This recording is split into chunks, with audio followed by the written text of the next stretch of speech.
और देखना सही आ रहा है।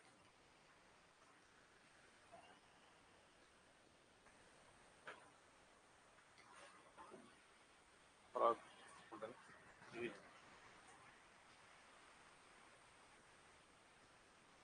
ठीक। Hello everyone, good morning.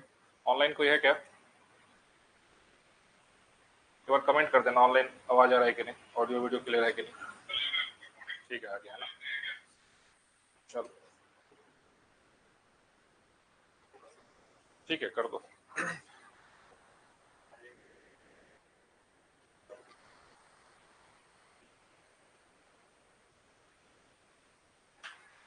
Clear है, ठीक। Good morning everyone. सो आज के टॉपिक में हम लोग डिस्कस करने वाले हैं बेसिकली जो है इंडियन ज्योग्राफी का जो पार्ट है ना, उसमें क्लाइमेट के बारे में डिस्कस करेंगे। ठीक है, क्लाइमेट। इसके पहले वाले क्लास में हम लोग जो है फिजियोग्राफिक डिविजन ऑफ इंडिया है उसके बारे में डिस्कस कर रहे थे। हालांकि कुछ पार्ट वहाँ पे भी बचा हुआ है, बट इंडियन ज्योग्राफी में सब कुछ है सो इंटरलिंक्ड है ना, तो आपको चीजें हैं सो एक साथ अगर आप मतलब कि सेग्रीगेट करके पढ़ोगे तो समझ में नहीं आएगा। सबको इंटीग्रेटेड वे में पढ़ोगे तो इंडियन ज्योग्राफी है सो ज्यादा समझ में आएगा। ठीक है, तो आज के क्लास में हम लोग जो है क्लाइमेट के ऊपर डिस्कस करेंगे कि इंडिया का जो क्लाइमेट है ना, वो किस फैक्टर्स के ऊपर डिपेंड करता है, रीजनल वेरिएशंस क्या है, और मॉनसून जो है मॉनसून के ऊपर भी डिस्कस करेंगे। बट मॉनसून थोड़ा सा डिटेल में पढ़ेंगे नेक्स्ट क्लास में। आज बस एक ओवरव्यू लेंगे क्योंकि जो मॉनसून का मैकेनिज्म है और उसके पीछे क्या सब फैक्टर्स जो है रिस्पॉन्सिबल, उसको थोड़ा सा डिटेल में कल वाले क्लास में कवर करेंगे, है ना। तो आज हम लोग स्टार्ट करते हैं इंडिया का जो क्लाइमेट है उसके बारे में। ठीक है, तो एक बात बताओ, जो इसके पहले भी हम लोग जो फिजिकल ज्योग्राफी क्लास कर रहे थे तो वहाँ पे क्लाइमेट और वेदर्स के बीच में हमने डिफ्रेंशिएट किया था, है ना, कि वेदर क्या होता है, डे टू डे जो चेंजेस होते हैं। जैसे कि आज देखो क्लाउडीनेस है, सुबह से बारिश का ऐसा संभावना टाइप का लग रहा है ना, कल काफी देर है सो बारिश हुआ, तो इसको जो डे टू डे वेरिएशन होता है इसको हम लोग वेदर बोलते हैं, है ना, मौसम जो हो गया। लेकिन अगर एक लॉन्ग टर्म एवरेज किसी रीजन का अगर निकाला जाए, 40 साल 50 साल का जो एक एवरेज निकालते हैं उसको हम लोग क्लाइमेट बोलते हैं, जलवायु बोलते हैं। ठीक है, यहाँ तक क्लियर है। अब एक बात बताओ, अगर इंडियन ज्योग्राफी की बात की जाए तो इंडिया का जो क्लाइमेट है उसको हम लोग किस प्रकार से डिस्क्राइब करते हैं? मॉनसून टाइप ऑफ क्लाइमेट, है ना। इंडिया का जो क्लाइमेट है that is called as monsoon type of climate. Monsoon type of climate, देखो मॉनसून टाइप ऑफ क्लाइमेट जो है बेसिकली यह आपके साउथ ईस्ट एशिया का जो टोटल जो रीजन है ना, वो सारे के सारे मॉनसून टाइप ऑफ क्लाइमेट में ही आता है ना। लेकिन इसका मतलब ये नहीं कि सारे रीजन का क्लाइमेट जो है बिल्कुल एक जैसा है, ऐसा नहीं है। इंडिया का भी classification as a monsoon type of climate करते हैं, लेकिन इंडिया में भी देखोगे तो रीजनल वेरिएशंस पाया जाएगा, है ना। कहीं पे है सो ज्यादा बारिश होगा, कहीं पे ड्राई सीजन होगा, कहीं पे विंड्स का डायरेक्शन है सो साउथ वेस्ट होगा, कहीं पे वेस्टर्ली हो जाएगा, कहीं पे ईस्टर्ली हो जाएगा, है ना। तो कहने का मतलब है कि there is also regional variation, है ना। तो इंडिया का क्लाइमेट मॉनसून टाइप का है, बट रीजनल वेरिएशन है, रीजनल वेरिएशन है। ठीक है, ये हो गया। दूसरा, मॉनसून को हम लोग डिफाइन कैसे करते हैं? How do you define the monsoon? बताओ, पहले ही बताए हैं। वो तो ये हो गया ना, पीरियड ऑफ मॉनसून हो गया ना, वो नहीं। How do we define the monsoon? Monsoon का डेफिनेशन क्या होता है?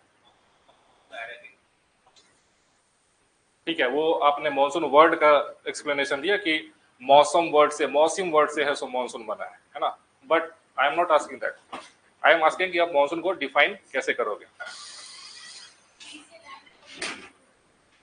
Monsoon is defined as the seasonal reversal of winds, है ना, ये लिख लो, है ना। Monsoon is defined as the seasonal reversal of winds. Monsoon is defined as the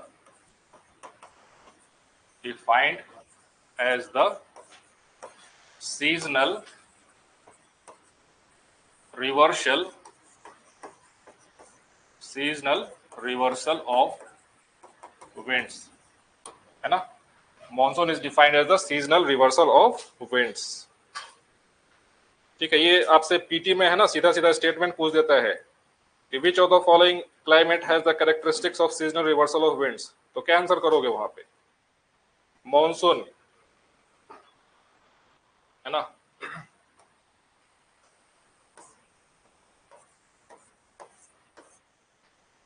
ऋतु के अनुसार, है ना, हिंदी में भी इसका डेफिनेशन लिख लो जो लोग हिंदी में पढ़ रहे हैं। ऋतु के अनुसार पवनों की दिशा में, पवनों की दिशा में उत्क्रमण,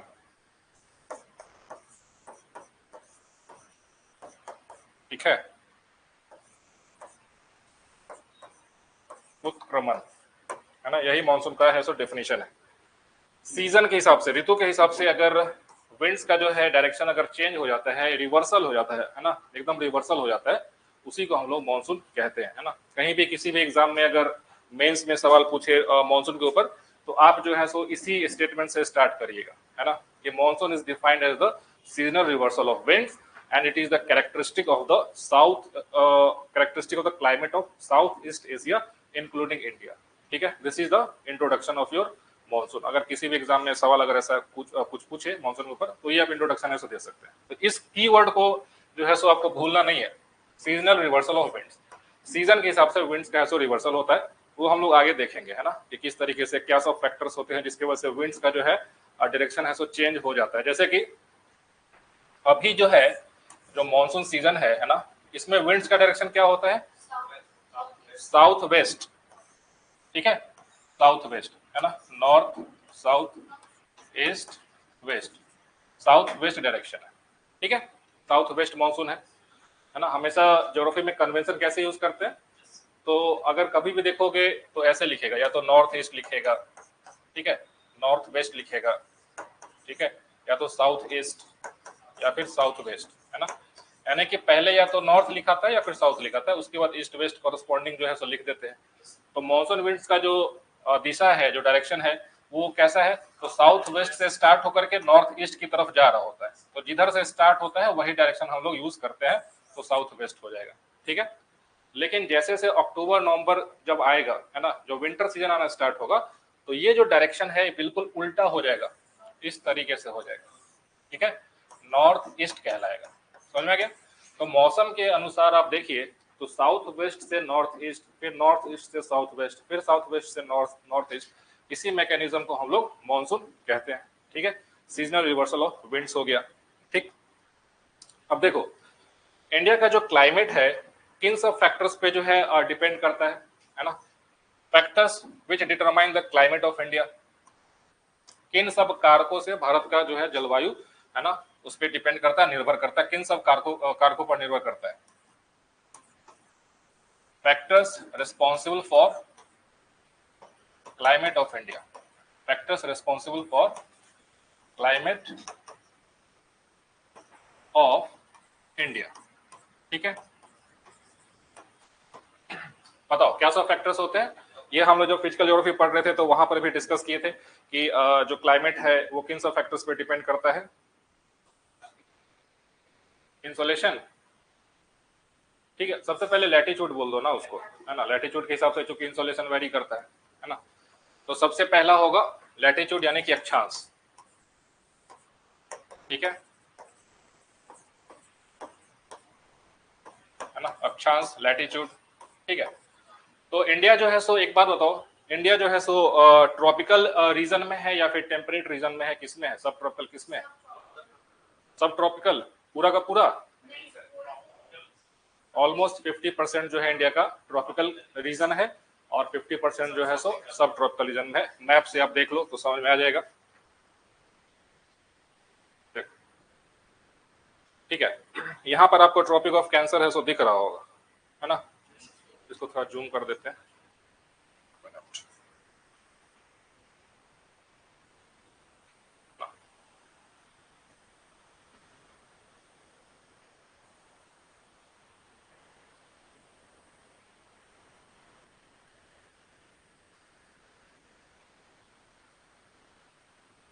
ठीक है,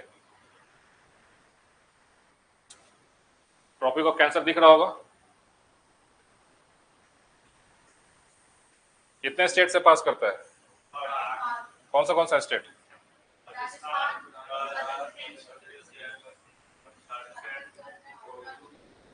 टोटल टोटल 8 स्टेट्स है ना। तो देखो जो ट्रॉपिक ऑफ कैंसर है जो कि 23.5 डिग्री नॉर्थ लैटिट्यूड पे होता है ना, कितने पे होता है, 23.5 डिग्री नॉर्थ लैटिट्यूड। ठीक है, तो इंडिया का जो लोकेशन है नॉर्दर्न हेमिस्फीयर में कुछ इस तरीके से है कि ट्रॉपिक ऑफ कैंसर इसको ऑलमोस्ट है सो मिडिल हिस्से से पास करता है ना, ऑलमोस्ट मिडिल से पास करता है। तो ये जो नीचे का जो एरिया हो जाएगा, नीचे का जो एरिया हो जाएगा है ना, ये ट्रॉपिकल रीजन में आएगा, उष्णकटिबंधीय क्षेत्र में आएगा, है ना। तो यहाँ पे जो क्लाइमेट होगा कैसा होगा, ट्रॉपिकल क्लाइमेट होगा। ठीक, tropical climate. So latitude is one of the factor which determines the climate of India, है ना। ट्रॉपिकल क्लाइमेट का क्या कैरेक्टरिस्टिक होता है याद करो, उष्णकटिबंधीय क्षेत्र का जो जलवायु होता है, वेजिटेशन तो खैर बाद का बात हो गया, आप टेम्परेचर प्रेसिपिटेशन प्रोफाइल पे बात करो, है ना। ट्रॉपिकल क्लाइमेट का सबसे पहला जो चीफ कैरेक्टरिस्टिक होगा कि जो टेम्परेचर होता है ना, ये वार्म होगा। ठीक है, वार्म टेम्परेचर, है ना, उष्णकटिबंधीय क्षेत्र है तो जाहिर सी बात है कि टेम्परेचर है तो ज्यादा होगा, है ना। दूसरा जो एनुअल रेंज ऑफ टेम्परेचर होगा वो कम होगा, annual range of temperature is low, है ना। क्यों? Annual range of temperature is low, temperature is low, है ना। डायurnal range of temperature is low. देखो यहाँ पे रेंज का बात कर रहे हैं ना। देखो ट्रॉपिकल क्लाइमेट का जो कैरेक्टरिस्टिक है कि सालों भर वहां पे ऑलमोस्ट जो है सन रेज प्रेजेंट रहता ही रहता है, इस वजह से वहां पे, है ना, एक समान है सो गर्मी है सो मेंटेन रहेगा सालों भर। हालांकि वेरिएशन होगा, 6-7 डिग्री का ऊपर नीचे प्लस माइनस होता है, लेकिन जिस तरीके से दिल्ली में हो जाए या फिर ऊपर लेह लद्दाख में हो जाए वैसा वेरिएशन नहीं होगा, है ना। जैसे कि दिल्ली में देखो, कितना लोग दिल्ली में रहे हो, कभी एक आध साल अगर कभी रहोगे दिल्ली में तो पता चल जाएगा कि कॉन्टिनेंटलिटी इफेक्ट क्या होता है। दिल्ली में ठंड में जाओगे विंटर्स में तो रात में 2 डिग्री 3 डिग्री टेम्परेचर ऐसा चला जाएगा, है ना, नाइट टेम्परेचर 2 डिग्री। ठीक है, और अभी हीट वेव्स चल रहा था, देखे ही थे 49-50 ऐसा जा रहा था, है ना। यानी कि हीट वेव्स जब समर में आया तो 50 डिग्री टच कर गए। तो देखो कहाँ पे 2 डिग्री, कहाँ पे 50 डिग्री। ये जो रेंज है ये आपको ट्रॉपिकल रीजन में कभी देखने को नहीं मिलेगा, समझ में गया। तो रेंज हमेशा हाई कहाँ पे होता है, ऊपर सब ट्रॉपिकल रीजन में, और खास करके जो कॉन्टिनेंटल एरिया है जहां पे सी आसपास ना हो, ओशंस आसपास ना हो, है ना, क्योंकि ओशंस क्या करता है, एक मॉडरेटिंग इन्फ्लुएंस है सो डालता है। ठीक है, उसको भी समझेंगे कि ओशन का है सो मॉडरेटिंग इफेक्ट क्यों होता है।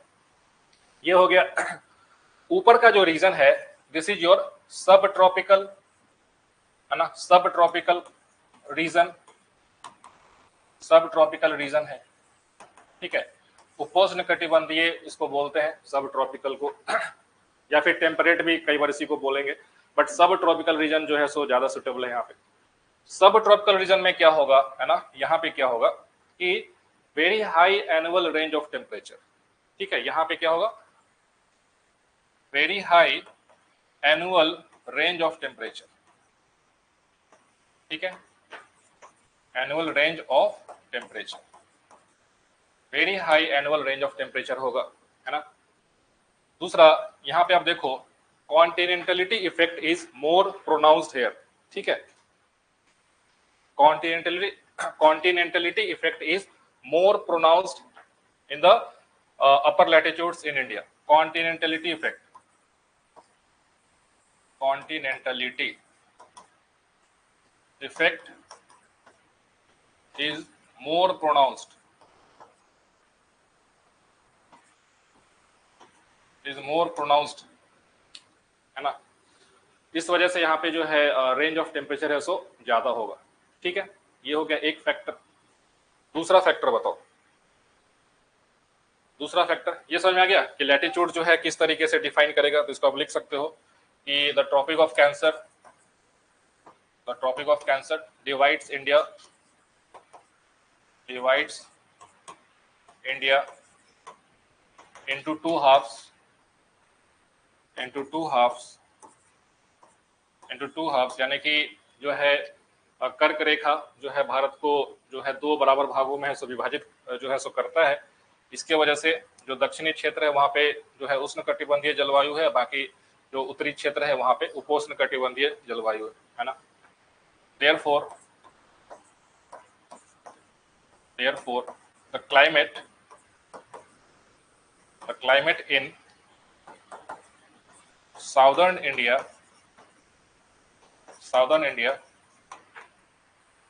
is tropical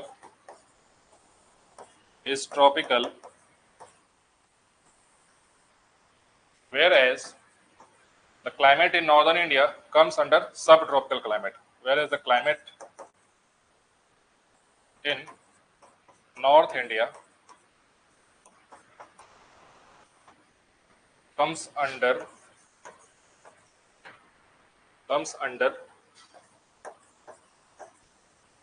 subtropical climate. ठीक है, यहां तक क्लियर है? देखो एनसीईआरटी जो है इंडियन ज्योग्राफी का, उसको पढ़ो आप लोग, बहुत इंपॉर्टेंट एनसीईआरटी है ना। उसमें क्या है, दिक्कत क्या है कि खुद से पढ़ोगे तो बहुत सारा कॉन्सेप्ट समझ में नहीं आएगा। ठीक, तो मेरे क्लास में जो भी चीज आप पढ़ते हो उसको जाकर के एक बार एनसीईआरटी से गो थ्रू कर लेना, है ना। तो चीजें आपको है सब कंसोलिडेट हो जाएंगे। वहां पे क्या होगा, एक कॉन्सेप्ट को ना एक लाइन में लिख के निकल जाता है ना, समझ में ही नहीं आएगा कि क्या है ये।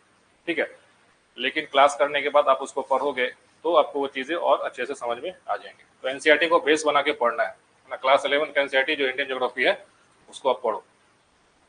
ये लैटिट्यूड हो गया पहला फैक्टर। ठीक है, दूसरा फैक्टर क्या होगा, लॉन्गिट्यूड एज सच नहीं है ना, हिमालयाज जो है उसको, हाँ एल्टीट्यूड है। ठीक है, दूसरा फैक्टर हो जाएगा, इंडिया के कॉन्टेक्स्ट में हम लोग बात कर रहे हैं तो हिमालयाज। ठीक है, हिमालयाज। अब देखो हिमालयाज जो है सो किस तरीके से है सो इंडिया के क्लाइमेट को इन्फ्लुएंस करेगा, बताओ, पहले समझ लेते हैं इसको।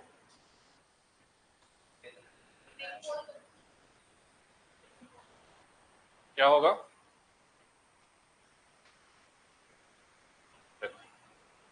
ठीक है, यहाँ पे हिमालयाज है,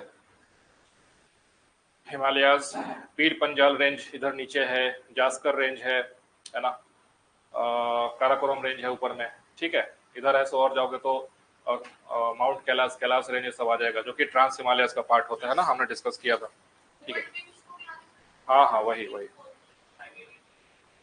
देखो जो हिमालयाज का जो इन्फ्लुएंस होगा है ना, कुछ इस तरीके से है कि this is the Himalayas here. ठीक है, this is the Himalayas here, Himalayas है। ठीक है, दिस इज द हिमालयाज। अच्छा, यहाँ पे म्यांमार में एक है अराकान योमा। ठीक है, इसको भी आप ऐसो नोट कर लो, अराकान योमा। ठीक है, ARAKAN, अराकान योमा। ठीक है, कहाँ पे है तो म्यांमार में है। ठीक है, देखो ये जो माउंटेन रेंजेस है कुछ इस प्रकार से पोजीशन है कि इंडिया के क्लाइमेट को है सो बहुत तरीके से है सो इन्फ्लुएंस करता है। जैसे कि पहला कि इधर से जो आपका कोल्ड पोलर विंड्स जो आएगा ना उसको प्रिवेंट करता है। तो Himalayas prevent the cold polar winds coming from the east direction. ठीक है, ठीक है, तो आप यहाँ पे एक पॉइंट लिखो, वो Himalayas act as a barrier, Himalayas act as a barrier,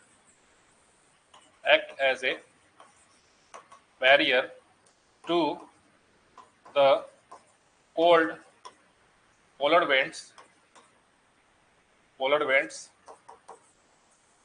coming from the north direction,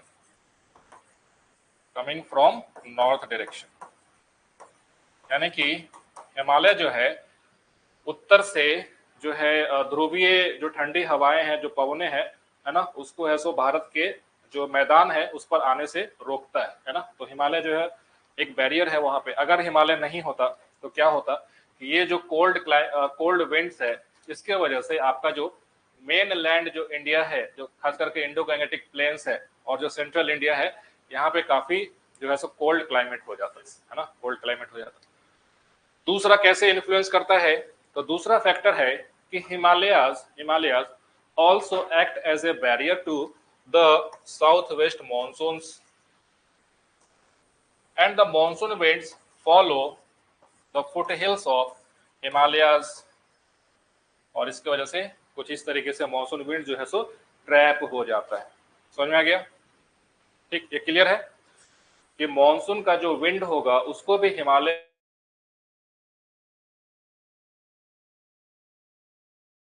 कि इसी बार का मेंस का सवाल था यूपीएससी का, कि जो है मानसून जो है उसको पुरवैया क्यों कहते हैं, है ना, ऐसा कुछ सवाल पूछा था। अगर आप देखोगे इस बार का यूपीएससी मेंस का सवाल है।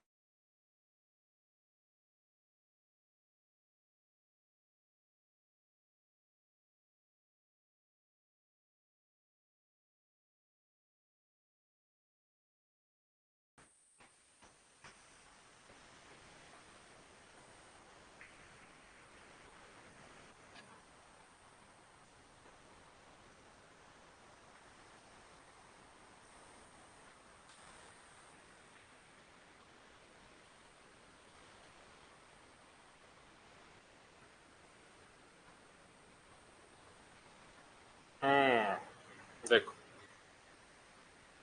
why the southwest monsoon called Purvaiya easterly in Bhojpur region? How has this directional seasonal wind system influenced the cultural ethos of the region? Hindi में है कि दक्षिण पश्चिम मानसून भोजपुर क्षेत्र में पुरवैया क्यों कहलाता है? इस दिशा परक मौसमी पवन प्रणाली ने क्षेत्र के सांस्कृतिक लोकाचार को कैसे प्रभावित किया है? 10 नंबर का क्वेश्चन है यूपीएससी का मेंस का सवाल, जीएस पेपर 1 का, इसी साल अभी जो रिसेंटली हुआ था, है ना। तो देखो, ये अगर कोई बिहार और इस रीजन से जो है ईस्टर्न यूपी से बिलोंग करेगा तो वो तो बता देगा, है ना। क्योंकि हम लोग के यहाँ जो है लोग ये वर्ड यूज करते रहते हैं गांव में, है ना, कि पुरवैया है या फिर पछिया हवा चल रहा है, ऐसा कुछ बोलते रहते हैं, है ना। विंटर्स में बोले कि अरे पछिया हवा चल रहा है ना। तो लेकिन जो आदमी साउथ इंडिया का है, डेक्कन का है, उसको ये चमकेगा क्या पुरवैया? नहीं चमकेगा।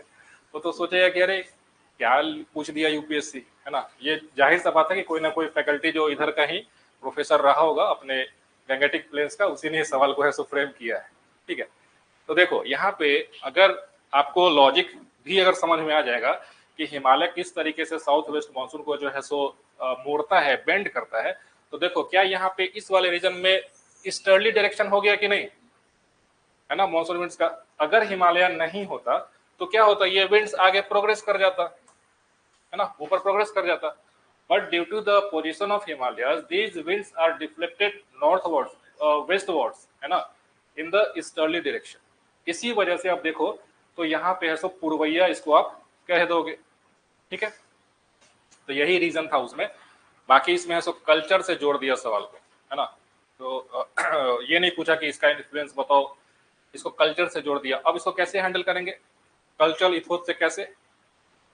तो देखो मॉनसून आएगा, कल्चर, कल्चर मतलब कि क्या, कल्चर मतलब कि किसी भी रीजन का जो है उसका फूड हैबिट्स कैसा है ना, उसके जो है फेस्टिवल्स कैसे हैं।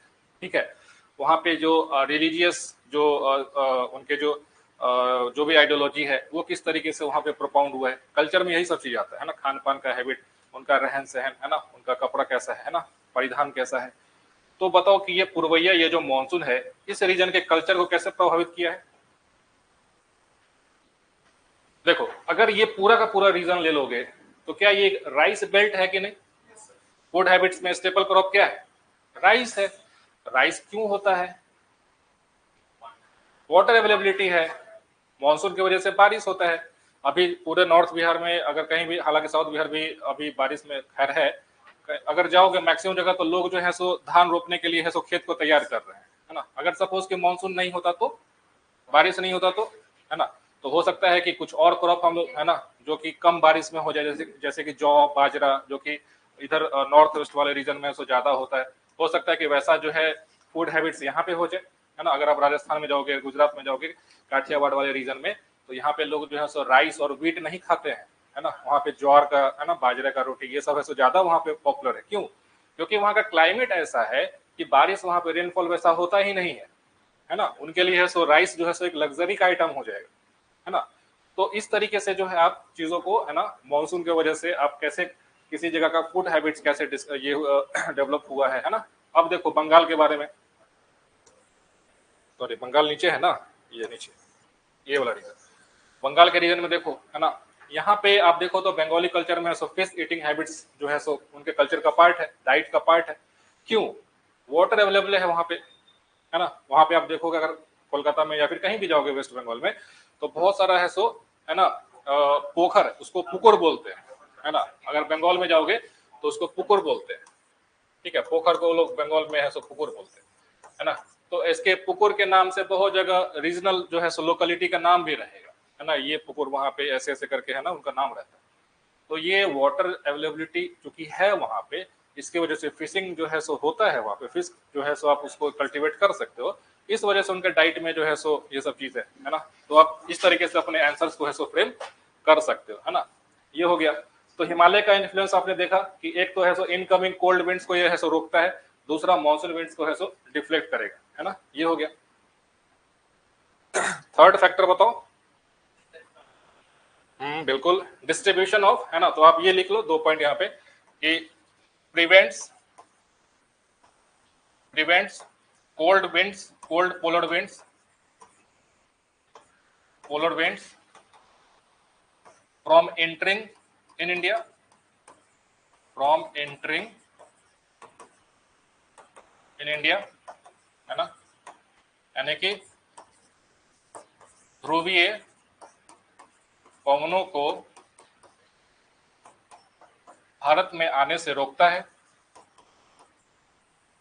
भारत में आने से रोकता है, ठीक है। दूसरा, है ना, it also guides the wind direction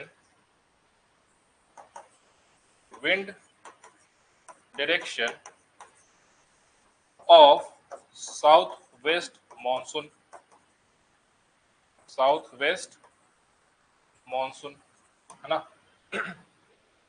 यानी कि पवन की दिशा को जो है ना मोड़ता है ना। ये इसका दूसरा पॉइंट हो जाएगा। मछली चावल, ठीक, ये हो गया। तीसरा पॉइंट क्या होगा?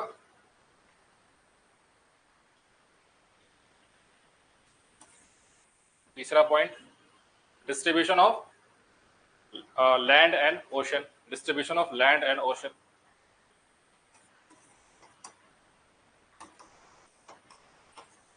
Distribution of land and ocean,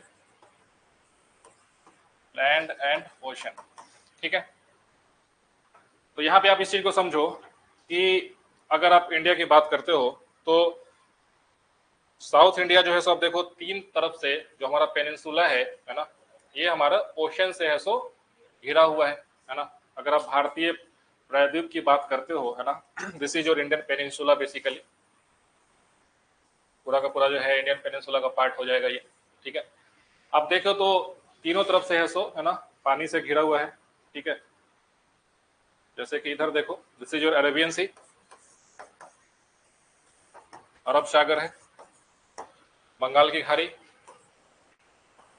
bay of Bengal, Bengal की खाड़ी, और ये चूंकि दोनों है सो इंडियन ओशन का ही आर्म है, ऐसा नहीं कि ये अलग है ना। और बाकी नीचे में है सो इंडियन ओशन तो है ही पूरा का पूरा, है ना। तो इसके वजह से क्या होता है, इसके वजह से क्या होगा कि Arabian Sea and Bay of Bengal, है ना, दे हैव मॉडरेटिंग इफेक्ट, है ना, मॉडरेटिंग इफेक्ट, समकारी प्रभाव इसको कहते हैं, है ना। समकारी प्रभाव क्या होता है? समकारी प्रभाव, समुद्रों का समकारी प्रभाव किसी को पता है किस वजह से होता है? Moderating effect of the sea, moderating effect of the sea, moderating effect of the sea. देखो, इसको आप ऐसे लिख सकते हो, समझ सकते हो, the moderating effect of the sea, है ना, the moderating effect of the sea prevents the temperature of the region from varying too much, है ना। यानी कि जो सी का जो समकारी प्रभाव है उसके वजह से जो यहाँ का जो तापमान में जो वेरिएशन होगा, जो बदलाव होगा, है ना, उसको एक सीमा में रखता है, उसको बहुत ज्यादा वेरी नहीं करने देता है ना। ये होता है ओशन का समकारी प्रभाव।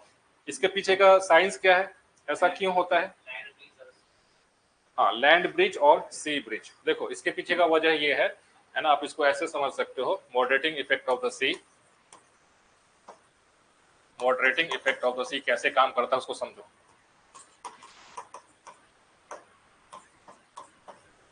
Moderating effect of the sea, है ना।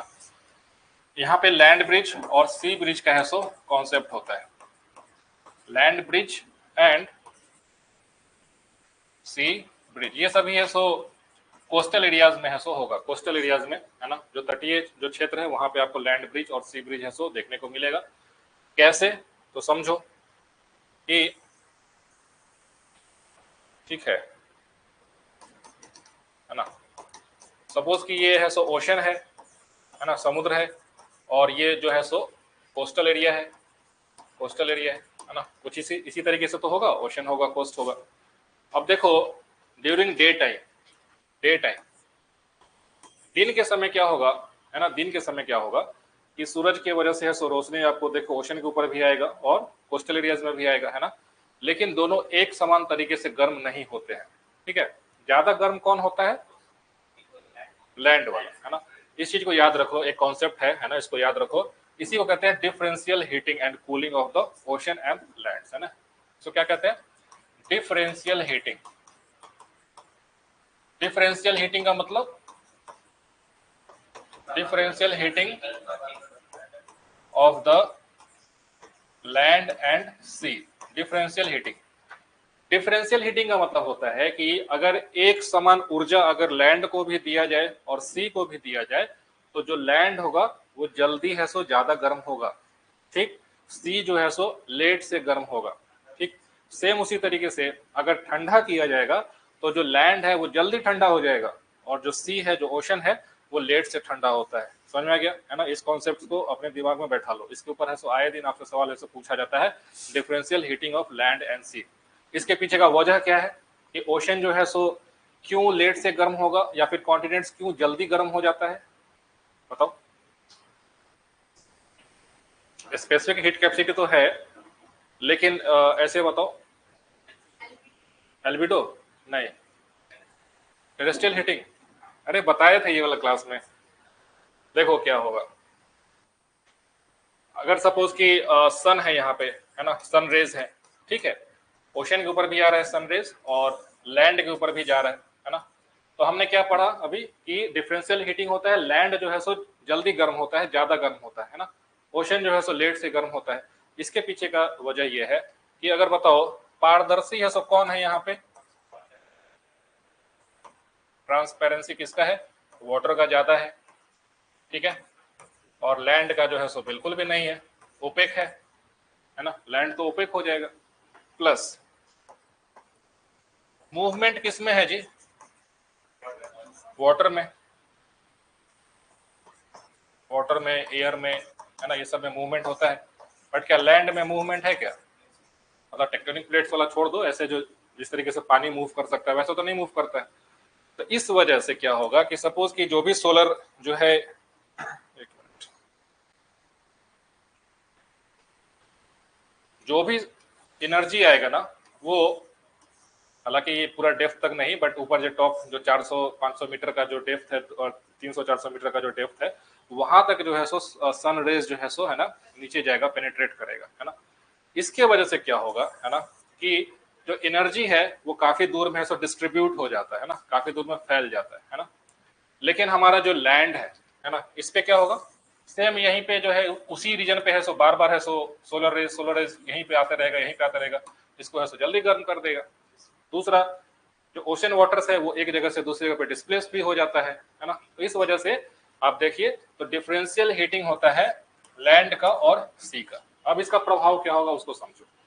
अब दिन के समय है सो जाहिर सी बात है कि हमने देखा कि जो लैंड मास है कोस्टल एरियाज का, है ना, ये ज्यादा गर्म हो जाएगा, पॉजिटिव हो जाएगा।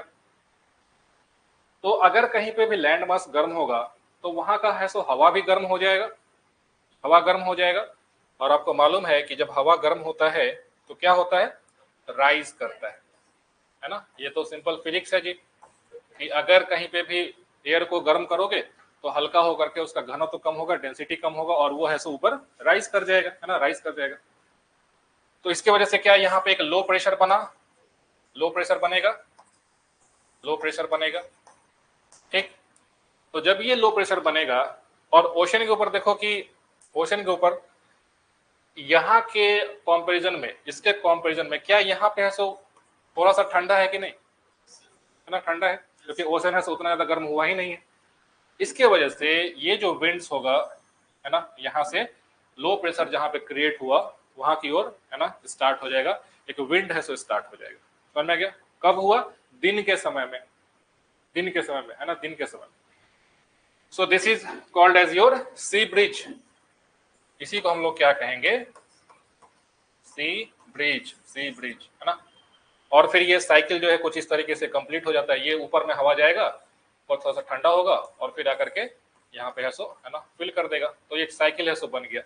गर्म हवा ऊपर उठेगा, ऊपर से फिर ठंडा होकर के यहाँ से जो डिस्प्लेस हुआ यहाँ पे आके मिल जाएगा और यहाँ से जो ठंडा हवा जो है सो आता रहेगा। तो एक बात बताओ कि अगर आप जैसे कि मुंबई के कोस्ट पे खड़े हो और समुद्र की ओर देख रहे हो दिन के समय में, तो क्या आपको वहां से थोड़ा सा ठंडा हवा आपकी ओर है सो आता दिखेगा कि नहीं? So this is your sea breeze, sea breeze. ठीक है। तो आपसे एग्जाम में कई बार पूछता है कि सी ब्रिज जो है सो दिन में चलेगा कि रात में चलेगा? क्या आंसर होगा? दिन में चलेगा है ना। अगर ये कॉन्सेप्ट को दिमाग में रखोगे तो कंफ्यूजन क्रिएट नहीं होगा है ना। ये सब चीज याद करने का चीज नहीं है ना। 2 सेकंड बस दिमाग में सोचो कि अच्छा ऐसे ऐसे हुआ, ऐसे ऐसे हुआ, चलो हाँ दिन में। ठीक है। रात में उल्टा हो जाएगा है ना। रात में देखो क्या होगा, ड्यूरिंग नाइट सेम ऐसा ही अपना ओशन है ना, है ना, ओशन है, इधर है सब कोस्टल एरिया है ना, लैंड है। ठीक है। ड्यूरिंग नाइट, ड्यूरिंग नाइट, रात के समय क्या होगा? ड्यूरिंग नाइट ये होगा कि अब जो है हमने पढ़ा कि दिन में है सो जो लैंड है वो गर्म भी ज्यादा होता है, तो इसका अपोजिट रात में होगा है ना, ठंडा भी ज्यादा होगा है ना, हीट लूज भी जल्दी यही करेगा। ठीक है। तो इसके वजह से क्या होगा कि ओशन जो है सो अब रिलेटिवली वार्म हो जाएगा है ना। ड्यूरिंग नाइट है ना, ocean is relatively warmer than the land है ना। During night ocean is relatively warmer, यानी कि लैंड के कंपैरिजन में जो ओशन है ये है सो गर्म रहेगा। Ocean is relatively warmer than the surrounding land mass, than the surrounding land mass। ठीक है।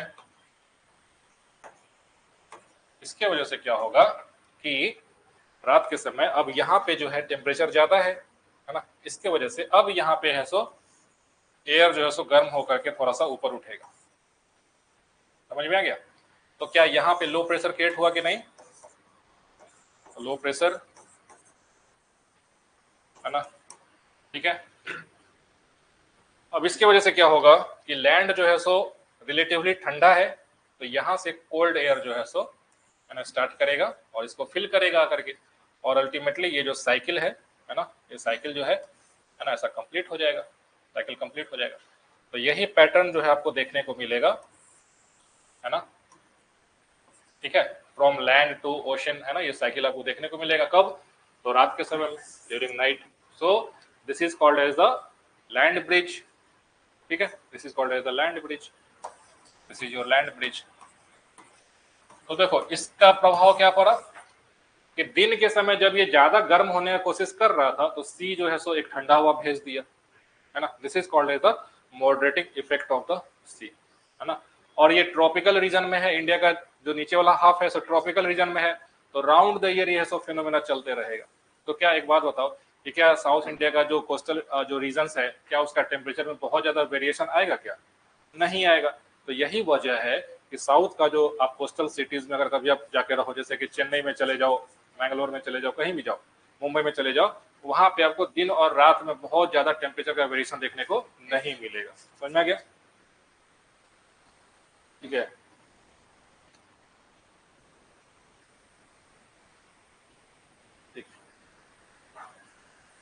ये समझ में आ गया?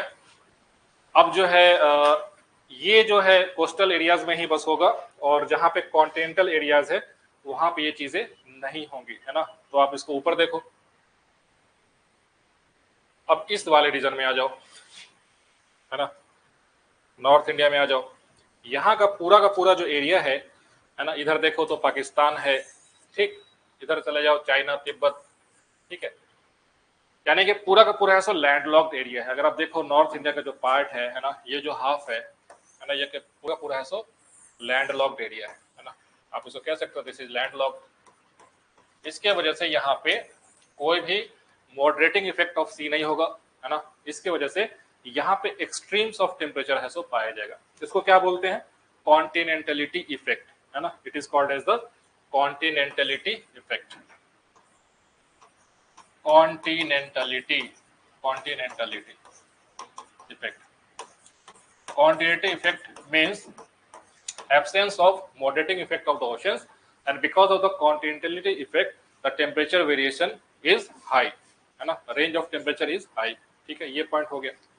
चलो नेक्स्ट पॉइंट, जो क्लाइमेट ऑफ इंडिया में जो रीजनल वेरिएशंस क्रिएट करेगा वो क्या हो जाएगा? यहां तक समझ में आ रहा है कि नहीं, है ना। तो distribution of land and ocean, यहाँ पे आप शॉर्ट नोट्स लिख लो कि moderating effect of the sea and continentality, moderating effect of sea, moderating effect of oceans basically, and continentality,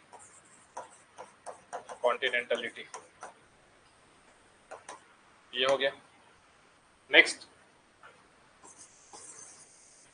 होगा ऑल्टीट्यूड। ऑल्टीट्यूड भी हो जाएगा एक फैक्टर। ऑल्टीट्यूड के हिसाब से क्या होगा कि ऑल्टीट्यूड क्या होता है कि जैसे जैसे आप हमारे लोअर एटमॉस्फेयर में जब आप हाइट के साथ ऊपर जाओगे तो टेम्परेचर है सो ड्रॉप होता है, there is a fall in the temperature. ठीक है,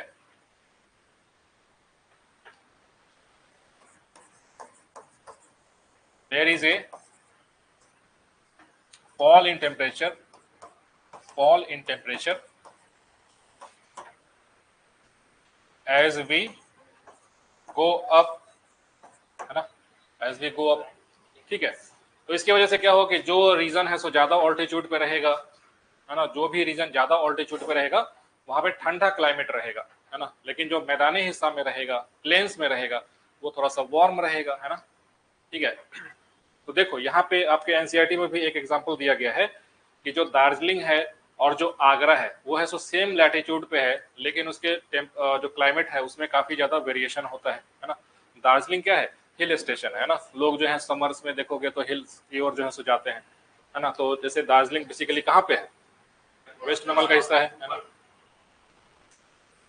ना दिस यहाँ वाले रीजन में है ना। आगरा कुछ यहाँ पे है, यह सो एक ही लैटिट्यूड पे है, ठीक, एक ही अक्षांश पे है। तो अगर लैटिट्यूड के हिसाब से देखें तो समान क्लाइमेट होना चाहिए था, लेकिन नहीं है। क्यों? क्योंकि, है ना, अगर आगरा नीचे प्लेन पे है तो दार्जिलिंग जो है सो ऊंचाई पे है। ठीक है, तो ये जो ऑल्टीट्यूड का जो फर्क आ जाता है इस वजह से जो है क्लाइमेट दोनों जगह का, है ना, अलग अलग रहेगा, है ना। अब अगर समर्स में देखोगे प्लेन एरियाज में, तो अगर आगरा में टेम्परेचर है सो 40 डिग्री अगर सपोज रहेगा, तो हो सकता है कि दार्जिलिंग में है सो 20 डिग्री, 18 डिग्री, 19 डिग्री कुछ ऐसे टेम्परेचर हो। तो ये जो है सो हाइट के हिसाब से, ऑल्टीट्यूड के हिसाब से भी है सो वेरी कर जाता है ना। ये हो गया। नेक्स्ट फैक्टर है दैट इज योर रिलीफ, उच्चावच जिसको कहते हैं, है ना, रिलीफ। ठीक है, ये क्या है रिलीफ फीचर्स? मतलब रिलीफ फीचर्स का मतलब क्या होता है कि, है ना, देखो व्हाट इज रिलीफ? रिलीफ का मतलब क्या होता है? आराम, दर्द से राहत, इंस्टेंट रिलीफ। क्या होता है? लैंडफॉर्म्स। जियोग्राफी में रिलीफ का मतलब क्या होता है कि उसका एलिवेशन कैसा है ना, एवरेज एलिवेशन कैसा है, उसको हम लोग रिलीफ में काउंट करते हैं, है ना, रिलीफ फीचर्स में। जैसे कि अगर आप देखो अगर नॉर्दर्न इंडिया की बात करो, नॉर्दर्न हिमालयस में, तो यहाँ का रिलीफ फीचर्स क्या है? तो हाई माउंटेन रेंजेस, है ना, हाई पीक्स, है ना, ये हो गया। अगर आप वेस्टर्न इंडिया की बात करो तो यहाँ का रिलीफ फीचर क्या होगा? तो यहाँ का रिलीफ फीचर हो जाएगा, है ना, डेजर्ट्स, है ना। और अगर आप अरावली की बात करो, है ना, तो ये जो है सो एक रेसिडुअल माउंटेन है, इसका है सो बहुत ज्यादा इरोजन हो चुका है ना। अगर आप प्लेट्यूज एरियाज की बात करो तो यहाँ पे भी आपको है सो कई सारे रेसिडुअल हिल्स हैं। तो कहने का मतलब है कि रिलीफ फीचर्स मतलब कि जो एवरेज एलिवेशन, वहाँ का जो टोपोग्राफी है वो किस तरीके का है ना, उसी को हम लोग रिलीफ में है सो काउंट करते हैं। ठीक है, समझ में आ गया? तो रिलीफ फीचर्स जो है वो भी आपके इंडिया के जो क्लाइमेट्स में जो रीजनल वेरिएशंस है है ना, उसको है सो इम्पैक्ट करता है। जैसे कि एक बात बताओ, सबसे मोस्ट प्रोनाउंस्ड जो है इम्पैक्ट किसका है? अगर आप साउथ इंडिया की बात करो तो वेस्टर्न घाट्स का, है ना। इस चीज को समझते हैं, एक इंपॉर्टेंट कॉन्सेप्ट है यहाँ पे। देखो एक इतना ब्लैंक जो है उस पर समझते हैं, ब्लैंक मैप पे समझते हैं। देखो ठीक है, इस वाले मैप पे आते हैं, समझ में आ गया?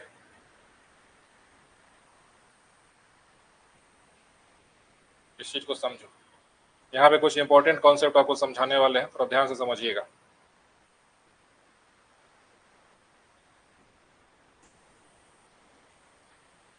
देखो हम रिलीफ फीचर्स के बारे में डिस्कस करने जा रहे हैं, है ना, कि किस तरीके से किसी रीजन का जो रिलीफ होता है वो लोकल वहाँ के क्लाइमेट्स को है सो कैसे है सो डिसाइड करेगा, कैसे उसके ऊपर इम्पैक्ट डालेगा। ठीक है, इसको समझो। यहाँ पे क्या है, हमारा वेस्टर्न घाट्स है ना, this is your western Ghats. ठीक है, वेस्टर्न घाट्स का सबसे ऊंचा पीक क्या है? अनाईमुदी, है ना, अनाईमुदी। कई बार एग्जाम में आपसे सीधा ये पूछ लेता है ना, अनाईमुदी यहाँ पे है, इस वाले रीजन में, यहाँ पे केरला, केरला में। ये जो वेस्टर्न घाट्स है, वेस्टर्न घाट्स है, इसका प्रभाव देखो कि भारत के जलवायु पे मतलब रीजनल वेरिएशन कैसे आएगा, है ना। तो यहाँ पे आप दो पार्ट आप देख सकते हो, है ना, दो पार्ट, यानी कि एक पार्ट ए है और ये पार्ट बी है। ठीक है, दोनों के क्लाइमेट्स में किस तरीके से प्रभाव पड़े जो है वेस्टर्न घाट्स की वजह से, पश्चिमी घाट की वजह से कैसे आएगा उसको देखते हैं। ये जो वेस्टर्न घाट है ना, ये क्या करेगा, इसके वजह से क्या होगा कि ये जो रीजन है ना, वेस्टर्न घाट का वेस्टर्न साइड, ठीक है, समझ में आया? वेस्टर्न घाट का वेस्टर्न साइड, वेस्टर्न घाट का वेस्टर्न साइड, यहाँ पे क्या होगा, यहाँ पे क्या होगा, जो विंड्स जो होते हैं, winds, these are onshore winds, है ना, ऑनशोर विंड्स, ऑनशोर विंड्स, ठीक है, ऑनशोर विंड्स। इसके वजह से क्या होगा, ओरोग्राफिक रेनफॉल होगा, ओरोग्राफिक रेनफॉल। ठीक है, ओरोग्राफिक रेनफॉल, पर्वतीय वर्षा इसको कहते हैं, पर्वतीय वर्षा। ठीक है, किसके वजह से होगा, वेस्टर्न घाट्स के वजह से होगा। ठीक है, दूसरा, आप इसके अपोजिट चले जाओ, यानी कि वेस्टर्न घाट्स के पूरब के साइड में, ईस्टर्न साइड में, यहाँ पे क्या होगा, ये जो रीजन है, ये सभी जो रीजन है, ठीक है, ये सभी जो रीजन है, these are rain deficit areas, rain deficit areas है, यहाँ पे बारिश ज्यादा नहीं होता है ना। ये सभी कैसा है, रेन शैडो एरिया बेसिकली इसको बोलते हैं, रेन शैडो एरिया, है ना। इसको क्या बोलते हैं, वृष्टि छाया क्षेत्र। ठीक है, रेन शैडो एरिया, है ना। किसी भी माउंटेन, किसी भी पर्वत का वैसा साइड जहां पे ओशंस की तरफ से विंड्स जो है सो अगर आएगा, है ना, समुद्र की तरफ से अगर हवा आएगा, वहां पे जो है सो सबसे ज्यादा बारिश है सो होता है। उसके अपोजिट साइड में जो है सो रेन शैडो एरिया है सो क्रिएट हो जाता है, वहां पे बारिश है सो नहीं होता है। इस चीज को ध्यान देना है ना। इसके पीछे का रीजन को समझते हैं कि ऐसा क्यों होता है। ऐसा इसलिए होता है क्योंकि जो है ना, ओरोग्राफिक रेनफॉल को हमेशा याद रखिए, पर्वतीय वर्षा जिसको कहते हैं, ओरोग्राफिक रेनफॉल, ओरोग्राफिक रेनफॉल, है ना, पर्वतीय वर्षा। ठीक है, इसके पीछे का रीजन क्या है, लॉजिक क्या है ना।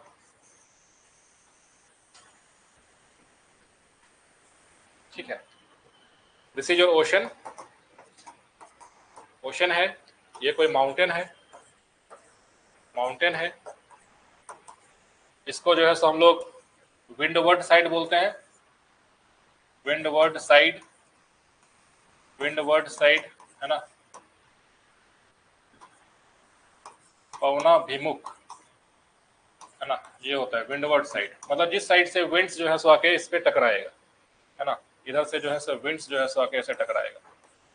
ठीक है, दूसरा जो है सो लीवर्ड साइड बोलते हैं, है ना, this is your levered side, है ना, लीवर्ड साइड, ये है सो पवन से विमुख होता है ना, विमुख। यहाँ पे है सो आपको विंड्स है सो डायरेक्ट नहीं आ रहा है ना। इसके वजह से क्या होगा कि जो विंड्स जो आएंगे है ना, माउंटेन्स की वजह से क्या होगा, ऊपर की ओर राइज करेगा। यानी कि ये जो विंड है ना, विंड कैरीज मॉइस्चर है ना, वाटर वेपर है ना इसमें, क्योंकि ओशन के ऊपर से मूव कर रहा है, ओशन से है सो मॉइस्चर कैरी करेगा है ना, मॉइस्चर कैरी करेगा। दिस इज द ओशन है ना, ocean, source of moisture, source of moisture, source of moisture. ठीक है, तो ये जो पवन है, जो विंड है, it carries the moisture from the oceans, और जब ये माउंटेन्स के पास में जाकर के टकराएगा उस पे है ना, तो क्या होगा, राइज करेगा। और जैसे राइज करेगा, ऊपर राइज करेगा, आपको मालूम है कि ऊपर का है सो टेम्परेचर है सो कम होता है, तापमान कम होता है, तो जो जल वाष्प जो है वो ठंडा हो जाएगा, ठंडा होकर के है सो बादल बनेगा, बादल बनेगा, कंडेंसेशन होगा और बारिश हो जाएगा है ना। तो इस वजह से यहाँ पे क्या होगा है ना, रेनफॉल हो जाएगा जी, है ना, रेनफॉल। तो आप लिख सकते हो कि विंडवर्ड साइड में क्या होगा, विंडवर्ड साइड में क्या होगा है ना, कि है ना, ह्यूज रेनफॉल, ह्यूज रेनफॉल। ठीक है, विंडवर्ड साइड में। ठीक, अब इसके अपोजिट चलते हैं। अब क्या होगा कि ये जो विंड है ना, अब ये कुछ इधर भी तो जाएगा ना, कुछ इधर भी जाएगा, लेकिन जब उधर जाएगा तो इसका अपोजिट हो जाएगा, इसका उल्टा होगा। यानी कि जब विंड अगर ऊपर से नीचे की ओर आता है तो वो संकुचन होता है, उसमें कंप्रेशन होता है ना, एडियाबैटिक कंप्रेशन होता है ना, compression of the winds, compression of the wind, compression of the wind, compression of the air, basically air का है सो कंप्रेशन होगा, air become warm, air becomes warm and dry, therefore very scanty rainfall, very scanty rainfall, therefore it becomes rainfall deficit area है ना, rainfall deficit area, rainfall deficit area, rainfall deficit area है ना, यहाँ पे कैसा reason होगा है ना, एरिड, सूखा पड़ेगा है ना, एरिड रीजन होगा।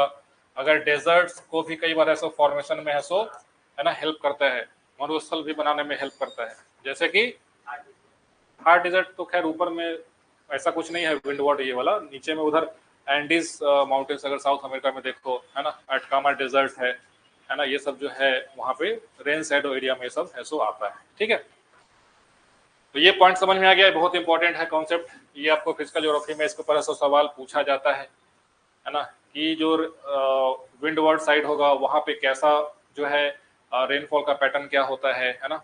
तो देखो यहाँ पे कुछ चीज और हम लोग समझ लेते हैं कि अगर आपको ये चीज मालूम हो गया कि यहाँ पे जो है रेनफॉल काफी ज्यादा हो रहा है, तो क्या आप ये कह सकते हो कि यहाँ पे पेड़ पौधे का विकास बढ़िया होगा, है ना, यहाँ पे पेड़ पौधा बढ़िया उगेगा जी, है ना, खूब अच्छा रेनफॉल, खूब बारिश हो रहा है ना, खूब फॉरेस्ट होगा। तो अगर ये ट्रॉपिकल रीजन में अगर ये माउंटेन है, उष्णकटिबंधीय क्षेत्र में अगर ये माउंटेन होगा, तो क्या यहाँ पे रेन फॉरेस्ट वर्षा बनेगा कि नहीं बनेगा, है ना। तो यहाँ पे आप लिख लो कि यहाँ पे tropical rain forest are also found here. ठीक है, tropical rain forest are also found here, tropical rain forest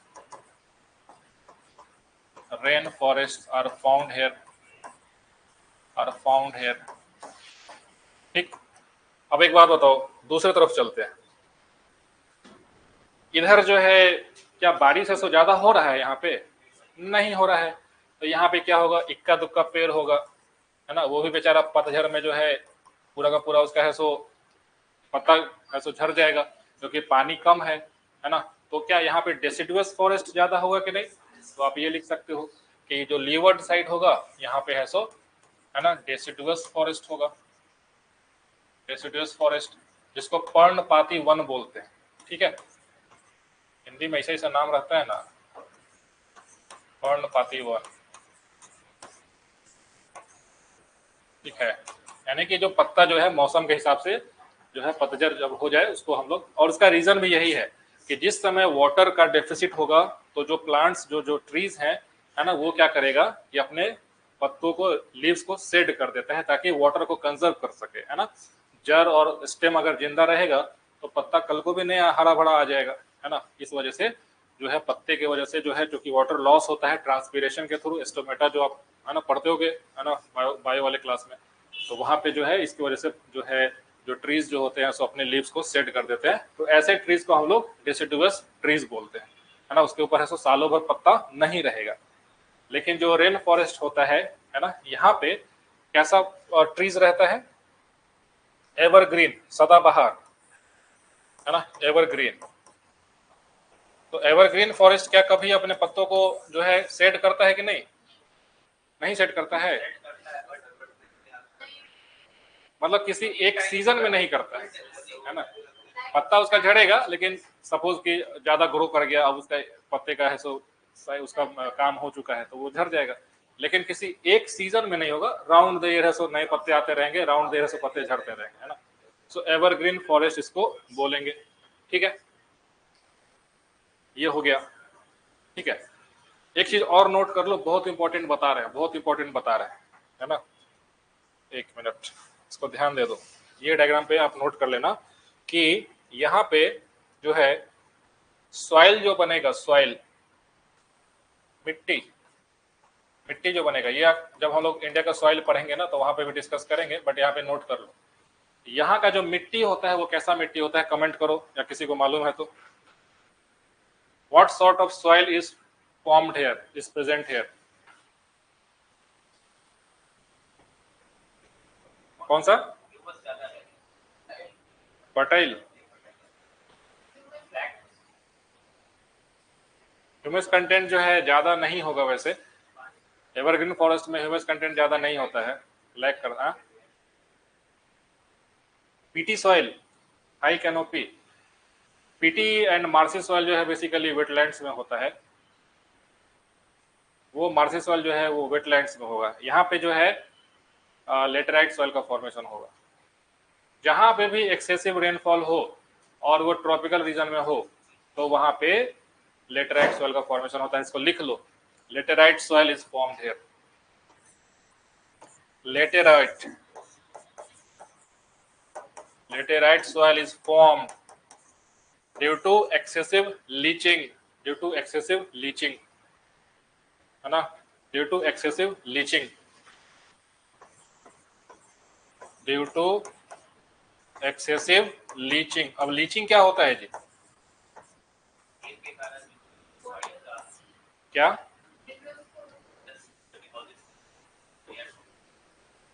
है ना, ये चीज समझा देते हैं। यहां तक क्लियर है कि नहीं है?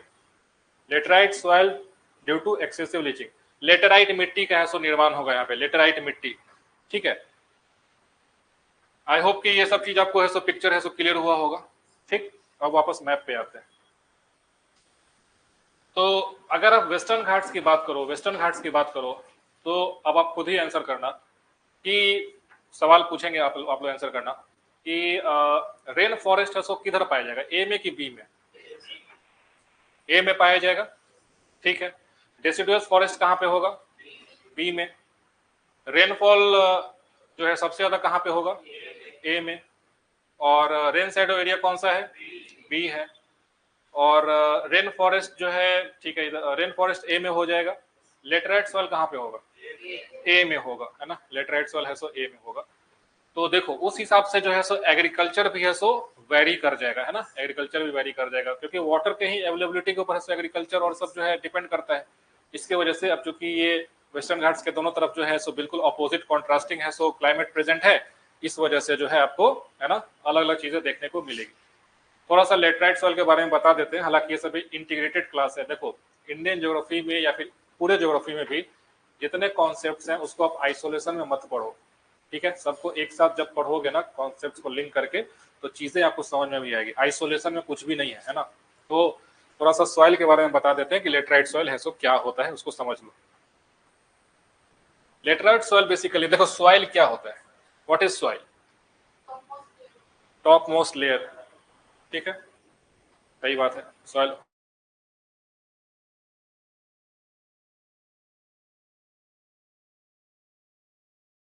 कैसे होता है? देखो बताते हैं कि क्या। अच्छा एक बात बताओ, पृथ्वी का जब उत्पत्ति हुआ होगा तो क्या उसमें सॉइल था क्या? नहीं।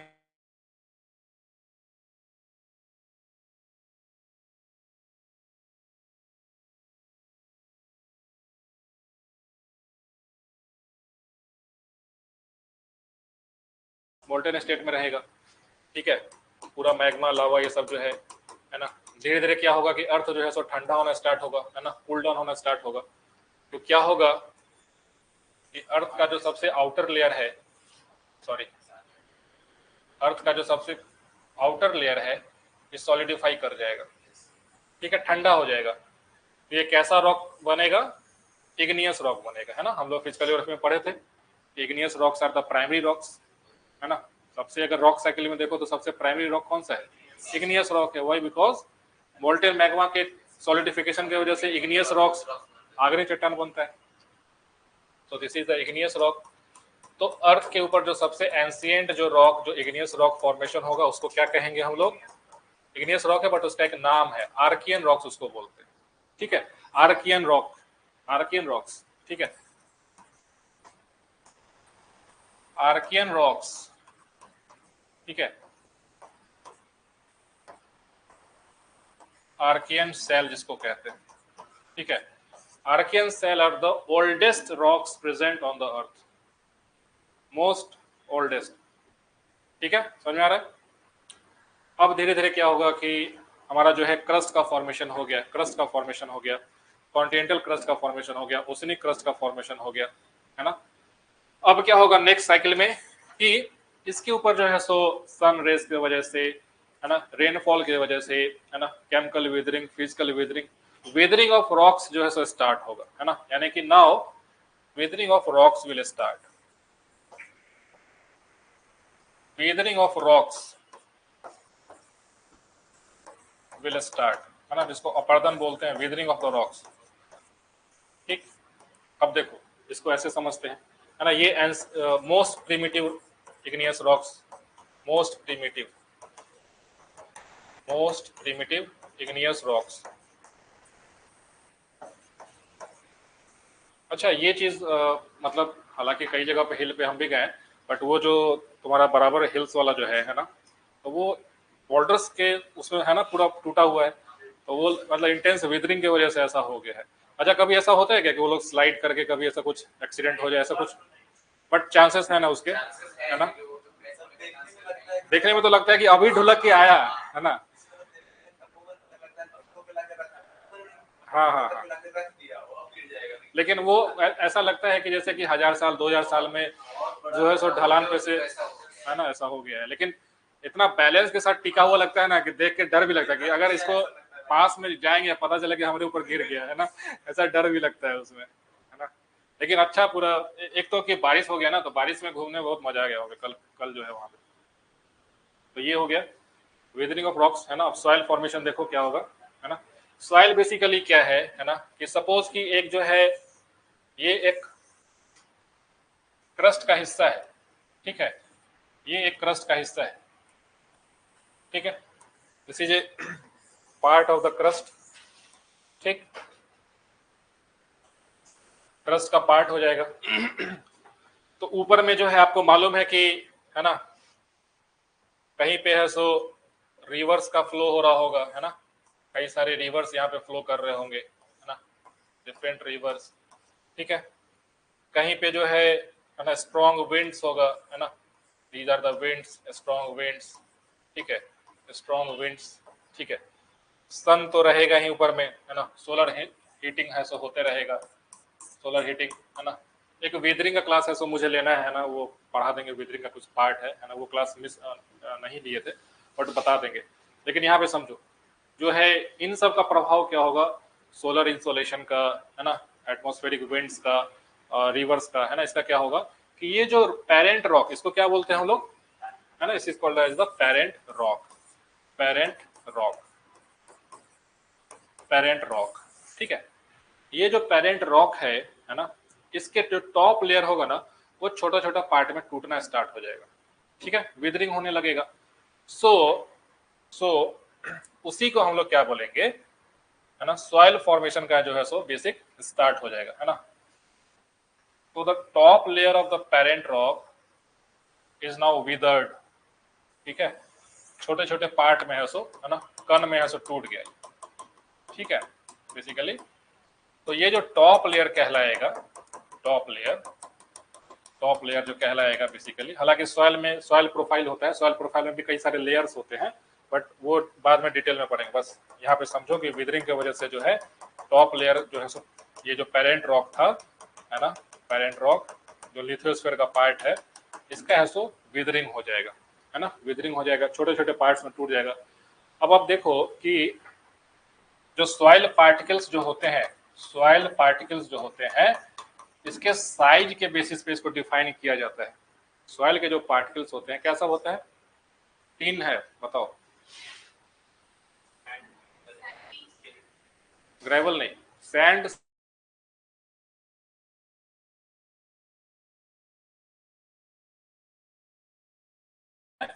सैंड, सिल्ट, क्ले, है ना। तो जो क्ले होगा इट इज ये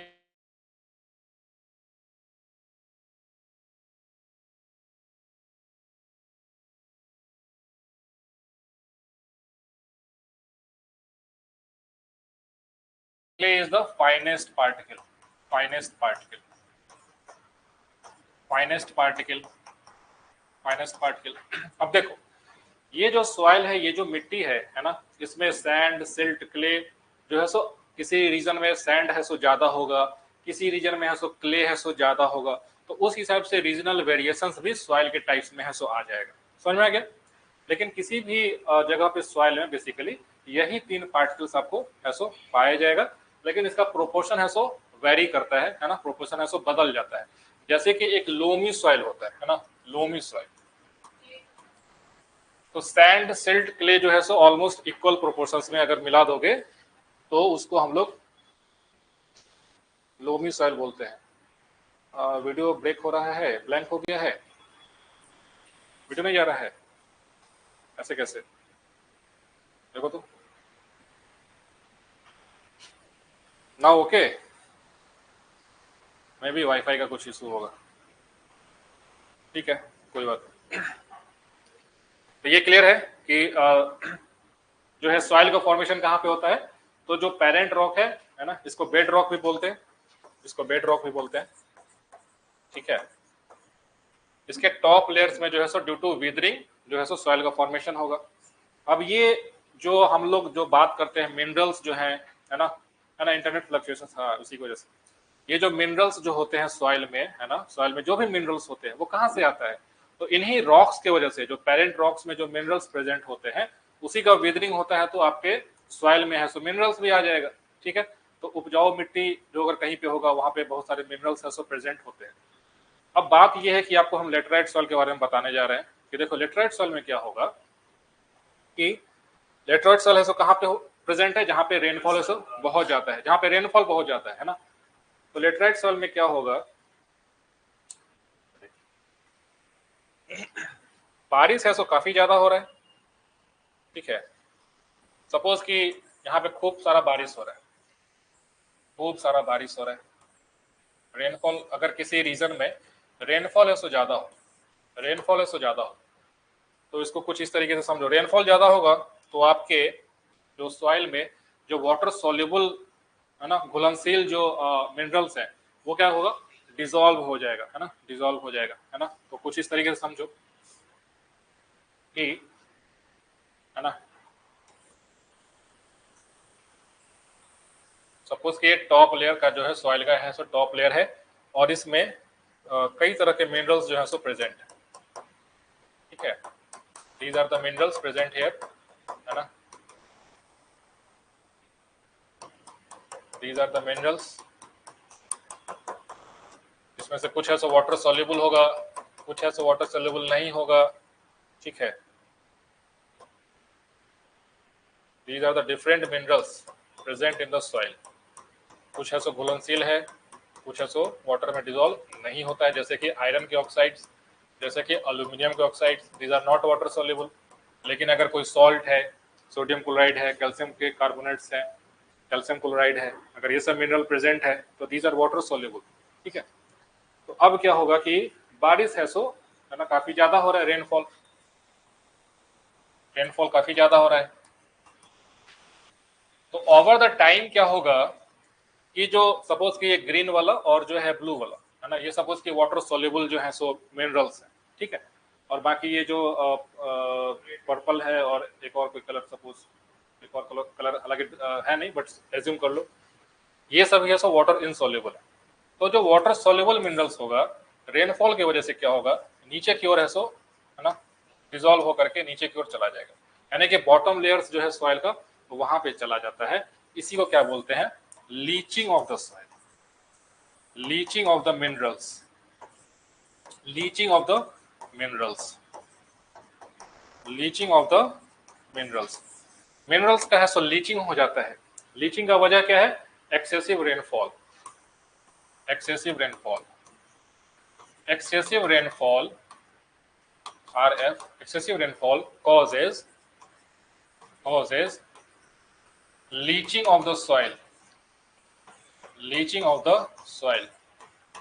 ठीक है, इसके वजह से क्या होगा कि जो टॉप लेयर्स जो है सॉइल का, जो कि सबसे ज्यादा फर्टाइल होना चाहिए है ना, अब उसमें सिर्फ जो नॉन वाटर सोल्यूबल जो मिनरल्स हैं, जैसे कि है ना living aside, leaving aside the oxides of iron and aluminium in the top layer, in the top layer। ठीक है, आयरन और एल्यूमिनियम के ऑक्साइड्स जो है सो बच जाते हैं ऊपर वाले लेयर में, है ना। So this type of soil is called as laterite soil, है ना। इसी को लेटराइट मिट्टी कहते हैं, जिसके टॉप लेयर्स में आयरन के और एल्यूमिनियम के ऑक्साइड्स प्रेजेंट होते हैं, लेटराइट सॉइल। अब एक बात बताओ कि जो लेटराइट सॉइल है क्या यह फर्टाइल होगा, क्या नेचुरल फर्टिलिटी है क्या इसके अंदर? नहीं है, क्योंकि बहुत सारे मिनरल्स जो है सो है ना लिस्ट आउट हो गए, है ना। हालांकि इसमें अगर आप फर्टिलाइजर्स यूज करोगे तो फिर जो है कल्टीवेशन आप कर सकते हो। ठीक है, ये दूसरा पॉइंट आपको ये भी ध्यान रखना है कि लेटराइट मिट्टी जो है सो हार्ड है ना, इसका है सो इससे इसका ईंट बहुत अच्छा बनता है, क्योंकि जाहिर सा बात है कि इसमें आयरन के और एल्यूमिनियम के ऑक्साइड्स प्रेजेंट है। तो जब उसका इसका बिल्डिंग कंस्ट्रक्शन में बहुत यूज होता है लेटराइट मिट्टी का, है ना। वेरी हार्ड ब्रिक्स, है ना। लेटराइट सॉइल से हम लोग जो ईंट बनाते हैं वो बहुत मजबूत होता है, वेरी हार्ड ब्रिक्स। ठीक है, वेरी हार्ड ब्रिक्स। ठीक है, यहाँ पे एक कॉन्सेप्ट और आपको हम बताते हैं कि सपोज यहाँ पे हमारा है ना, ये तो रेनफॉल वाला पार्ट हटा दिए, यहाँ तक क्लियर है कि नहीं कहानी? हाँ,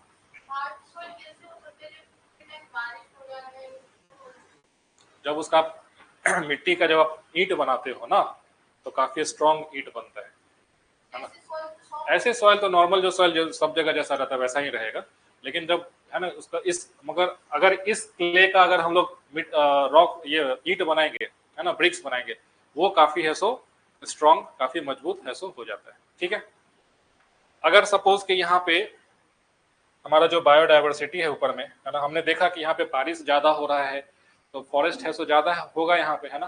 सपोज कि यहाँ पे एवरग्रीन फॉरेस्ट है, ठीक है, एवरग्रीन फॉरेस्ट है। एवरग्रीन फॉरेस्ट क्यों है ना, बारिश ज्यादा है यहाँ पे, है ना, मॉइस्चर का अवेलेबिलिटी है सो ज्यादा है, ऊपर से ट्रॉपिकल एरियाज में है तो सनलाइट भी प्रेजेंट है ना। तो किसी भी पेड़ पौधा को ग्रो करने के लिए क्या चाहिए, सनलाइट अच्छा खासा चाहिए और मॉइस्चर चाहिए, है ना। तो यहाँ पे जो है सो इक्वेटोरियल रेन फॉरेस्ट है ना। और आपने क्या किया कि जो है ना इसको है ना यहाँ आपने इसको डिफॉरेस्ट कर दिया। ठीक है, आपने क्या किया, इसको वृक्षों की कटाई कर दी, डिफॉरेस्ट कर दिया, डिफॉरेस्टेशन हो गया। ठीक, तो एक बात बताओ कि यहाँ पे जो है सो रेनफॉल तो अभी भी होगा, हाई रेनफॉल है, हाई रेनफॉल है, ट्रॉपिकल रीजन में है तो सनलाइट फिर से प्रेजेंट होगा, सनलाइट फिर से प्रेजेंट होगा। तो आप क्या करेंगे है ना, आप अपना दिमाग लगाएंगे और नर्सरी से ला करके छोटे छोटे पौधे यहाँ पे है सो प्लांट कर देंगे, छोटे छोटे पौधे प्लांट कर देंगे, है ना। ये आपने तो पहले से जो फॉरेस्ट था उसको आपने उजाड़ दिया, आप सोचेंगे अरे खाली खाली लग रहा है, थोड़ा सा इस पे और पेड़ पौधा ला लगा देते हैं। ये पेड़ पौधा है सो ग्रो करेगा क्या?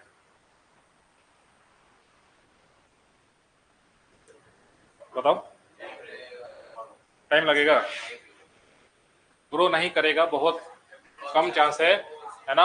यानी कि एक बार अगर आपने वेजिटेशन को लॉस कर दिया, रेन फॉरेस्ट को अगर आपने हटा दिया, है ना, तो सॉइल में से जो है न्यूट्रिएंट्स तो लीच कर चुका है, मिनरल्स प्रेजेंट ही नहीं है, सॉइल इनफर्टाइल है, तो उस पर आप कितना आप जो है फर्टिलाइजर्स यूज लेकर के आ जाओगे। तो जो भी रेन फॉरेस्ट है, इसलिए आप देखो कि पूरे पृथ्वी पे जो रेन फॉरेस्ट हैं, जो वर्षा वन है, these are called as the lungs of the planet. Why? Because उनका चूंकि डेंसिटी इतना ज्यादा है कि उसकी वजह से बहुत ज्यादा ऑक्सीजन जो है सो हमारे प्लेनेट को प्रोवाइड करते हैं। लेकिन अगर आपने रेन फॉरेस्ट की कटाई शुरू कर दी तो उसको आप फिर से रिक्लेम नहीं कर सकते हो। क्यों? क्योंकि वहां पे बारिश होने की वजह से नीचे का जो मिट्टी है, उसका जो टॉप सॉइल है, उससे न्यूट्रिएंट्स है सो गायब हो चुका है।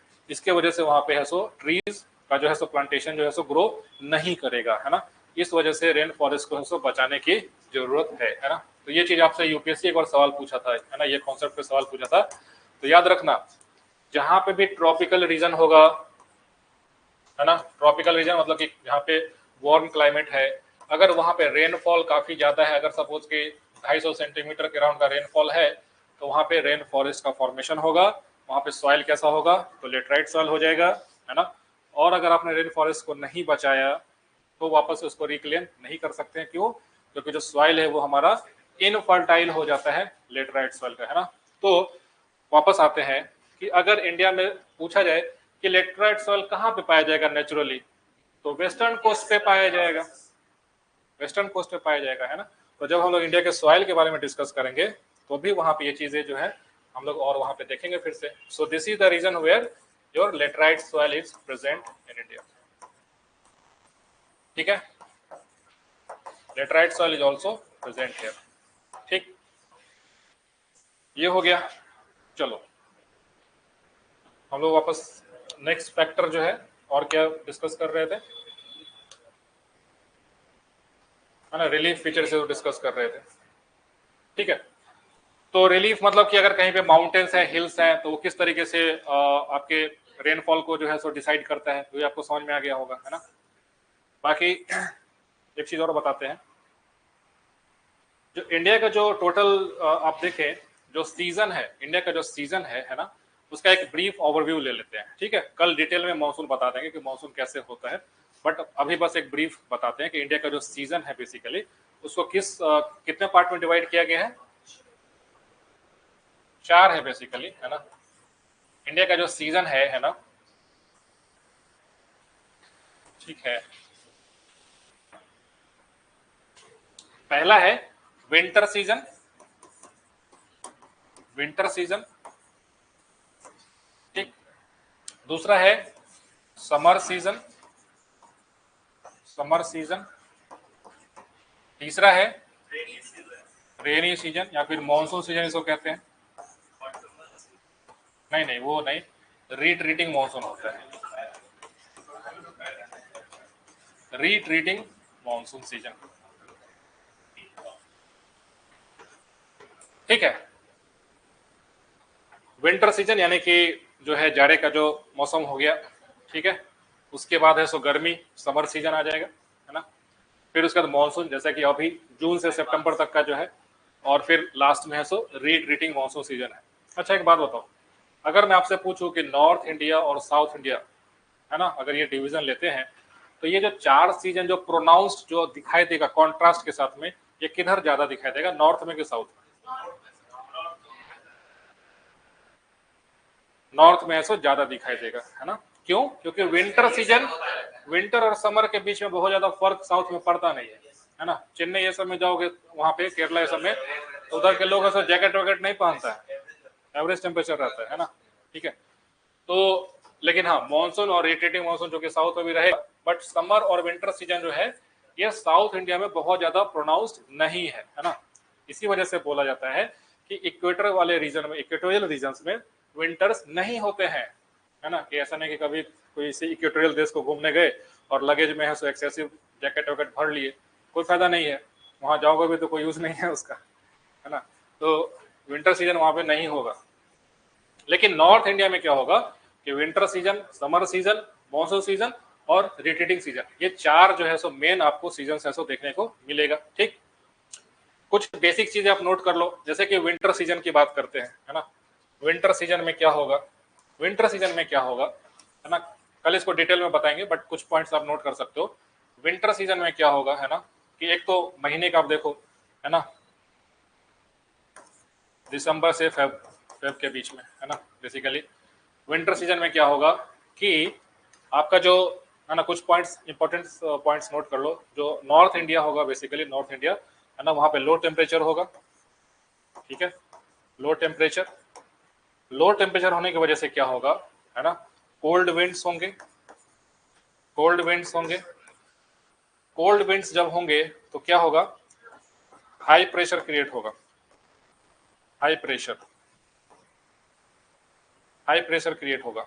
और जब हाई प्रेशर क्रिएट होता है तो आपको मालूम है कि हवा जो है सो नीचे में सरफेस पे है सो मूव करेगा, है ना, सरफेस पे मूव करेगा। तो चूंकि ओशंस तो ऊपर में है नहीं नॉर्थ इंडिया में, तो ये जो है आपको ड्राई विंड्स हो जाता है ना, dry winds.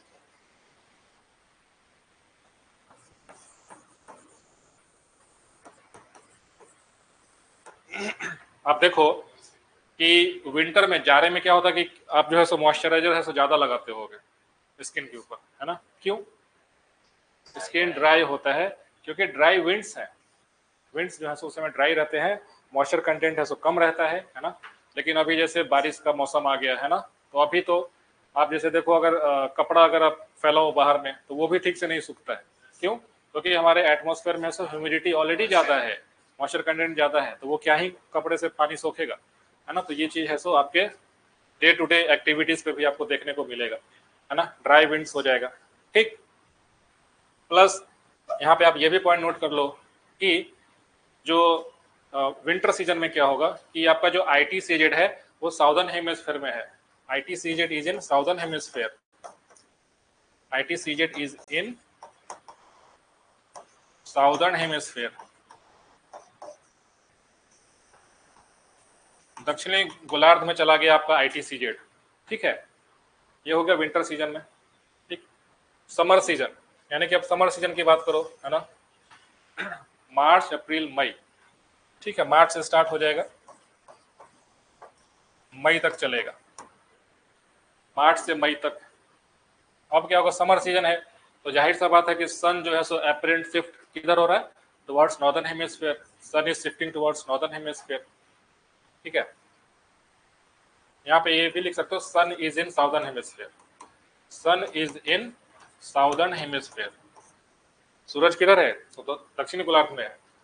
Sun is in northern hemisphere, है ना, ऊपर की ओर आ रहा है। ठीक है, ITCZ starts migrating towards North India. ITCZ starts migrating towards North India. ठीक, temperature rises, temperature rises, low pressure starts to build up over North India, low pressure starts to build up over north India. ये point लिख लिए, ठीक है। Plus अच्छा, एक point और यहाँ पे विंटर वाले में एक पॉइंट और लिख लेना कि जो सब ट्रॉपिकल वेस्टर्ली जेट स्ट्रीम जो है, it is flowing over the central India. ठीक है, ये पॉइंट भी लिख लो यहाँ पे, सब ट्रॉपिकल वेस्टर्ली जेट स्ट्रीम, सब tropical westerly jet stream is on mainland India, is on mainland India।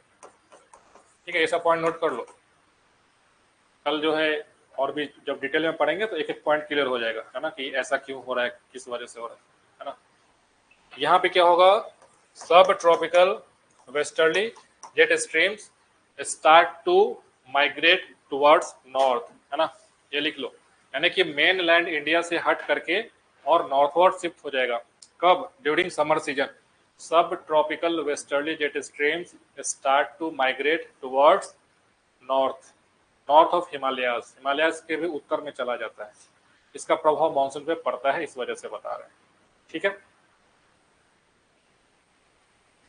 Monsoon season में आ जाते हैं। देखो समर से मानसून में जब ट्रांजिशन करेगा तो कुछ चीजें यहाँ पे सो कॉमन हो जाएंगी, जैसे कि आईटी सीजेड जो है यहाँ पे जो नॉर्थवर्ड्स जो माइग्रेट कर रहा था, अब आईटी सीजेड जो है सो कहाँ पे पहुंच जाता है, मतलब नॉर्दर्न हेमिस्फीयर में तो खैर आ ही रहा था, अब बिल्कुल इंडिया का नॉर्थ वेस्ट से स्टार्ट करेगा और छोटा नागपुर प्लेट्यू तक ऐसे क्रॉस सेक्शन है सो आ जाएगा।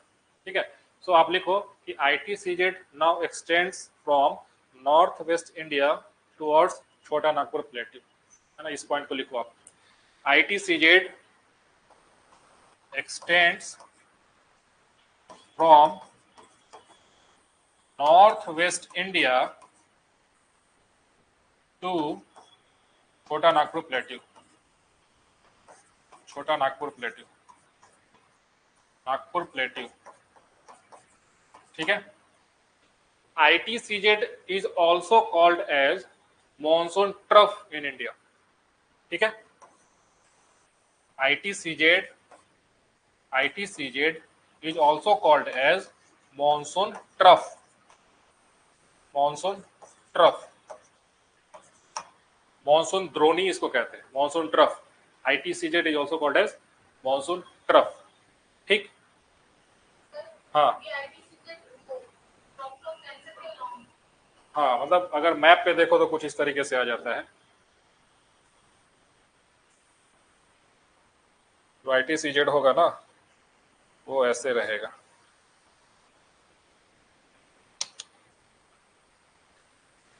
आईटी सीजेड का लोकेशन कुछ इस तरीके से आ जाएगा।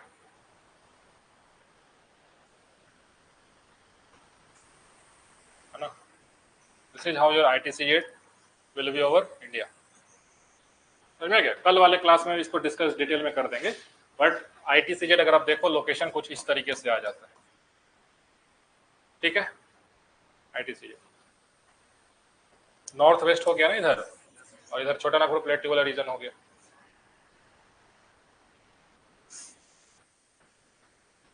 ये हो गया तो IT CZ monsoon trough monsoon season में।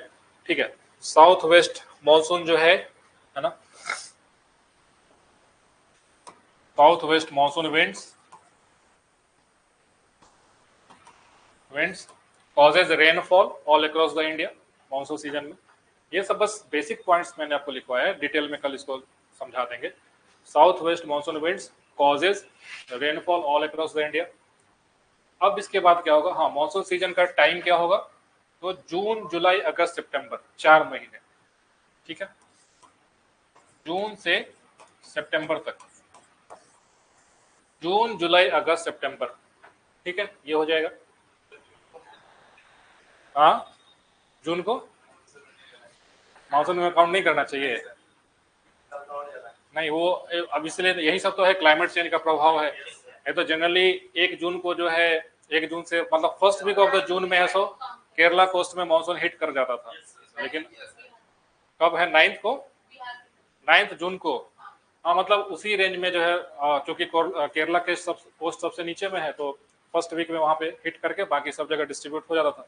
लेकिन अब क्लाइमेट चेंज होने की वजह से मानसून का जो फ्रीक्वेंसी है, इसका जो स्पेल है, कभी ड्राई स्पेल कभी वेट स्पेल, है ना, ब्रेक इन द मानसून उसको कहते हैं। ठीक है, वो सब देखने को मिलता है, वो एक अलग जो है टॉपिक हो जाएगा कि मानसून में क्लाइमेट चेंज का क्या प्रभाव पड़ता है ना, उसको पहले मानसून पहले समझेंगे तब क्लाइमेट चेंज से लिंक करेंगे। ठीक, अब इसके बाद क्या होगा, रिट्रीटिंग। रिट्रीटिंग मानसून मतलब कि अब लौटता हुआ मानसून। इसका सबसे पहले देख लो कि सितंबर को, यानी कि अक्टूबर नवंबर, है ना,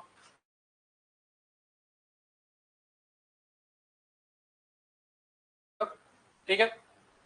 अब क्या होगा, अब क्या होगा कि आईटी सीजेड जो है सो फिर से मेन लैंड इंडिया से है सो रिट्रीट कर चुका होगा, है ना।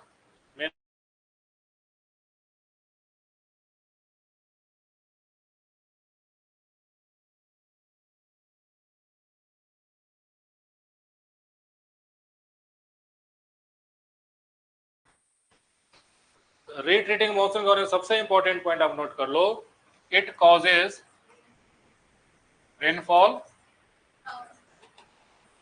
साउथ इंडिया नहीं, Tamil Nadu coast. It causes rainfall in Tamil Nadu coast, Tamil Nadu coast. आप हमेशा नोटिस करना, हर साल जब पूरा भारत में जब बाढ़ का जब सिचुएशन खत्म हो जाएगा तब है सो तमिलनाडु में बाढ़ आएगा, है ना। इसके पीछे का रीजन यही है, रिट्रीटिंग मॉनसून की वजह से, है ना। इसको समझेंगे कल वाले क्लास में।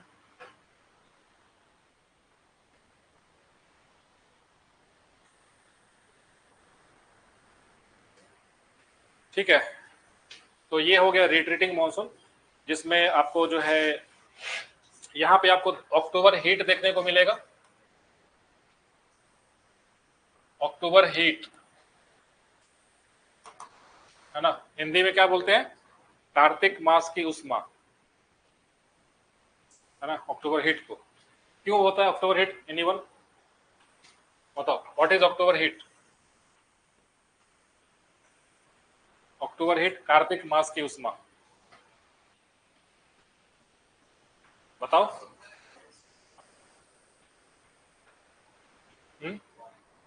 तूफान, तूफान अक्टूबर हीट में, अक्टूबर से पहले बेसिकली, हाँ। जैसे जून से सितंबर वाला है ना, तो इसमें आप लिख लो कि इसमें जो है आईटीसीजेड जो मॉनसून ट्रफ है, ये कई तरह के ट्रॉपिकल डिप्रेशंस जो कि आपके बे ऑफ बंगाल में होता है ना, उसको भी अपनी ओर अट्रैक्ट करता है।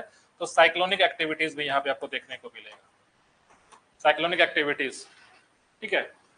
और ये जो है यहाँ पे आप एक पॉइंट और नोट कर लो, विंटर सीजन में यहाँ पे आप ये लिख लो कि वेस्टर्न डिस्टर्बेंस भी आपको देखने को मिलेगा। वेस्टर्न डिस्टर्बेंस, विंटर सीजन में वेस्टर्न डिस्टर्बेंस, वेस्टर्न डिस्टर्बेंस जिसको पश्चिमी विक्षोभ बोलते हैं, पश्चिमी विक्षोभ, है ना, दक्षिणी विक्षोभ। नया नया नॉमेनक्लेचर मत दो भाई। हाँ, पश्चिमी विक्षोभ, वेस्टर्न डिस्टर्बेंस कब देखने को मिलता है, विंटर सीजन में, ठीक है। अच्छा कोई बात नहीं, तो यहाँ तक ये सब पॉइंट्स आप जो है कल जब हम लोग क्लास डिस्कस करेंगे तो ये सब पॉइंट मुझे रिमाइंड कराना, ठीक है। बाकी अक्टूबर हीट बता देते हैं क्या होता है। अक्टूबर हीट कुछ नहीं, जैसे अभी क्या होगा कि देखो मानसून आने से सबसे बड़ा प्रभाव क्या पड़ता है कि देखो सीजन कैसे जो है बदल रहा है। अभी तक पूरा हीट वेव चल रहा था, अभी पिछले महीने का देखो क्लास कैंसिल हो गया, है ना, कुछ लोग चक्कर खा के गिर रहे हैं, कोई कहीं कुछ हो गया, है ना। हाँ बहुत लोग, मतलब, है ना। तो कहने का मतलब है कि जब मानसून सीजन आता है तो सबसे पहला काम होता है कि टेम्परेचर फॉल कर जाता है, क्योंकि बारिश की वजह से, है ना, प्लेजरेबल वेदर हो जाएगा, बारिश होगा। तो जो टेम्परेचर जो एक तरह से हीट वेव जो चल रहा था 48 डिग्री 50 डिग्री टेम्परेचर सब जगह जा रहा था, वो मॉडरेट हो जाएगा, है ना, 20 22 23 के रेंज में टेम्परेचर आ जाएगा। तो सबके लिए है सो बिल्कुल अच्छा सा काम प्लीजेंट वेदर हो जाएगा। दूसरा कि जब अक्टूबर हीट की हम लोग बात करते हैं तो अब है सो रिट्रीटिंग, यानी कि मानसून है सो लौट रहा है इंडियन सब कॉन्टिनेंट से, अब मानसून का है सो रिट्रीट हो रहा है।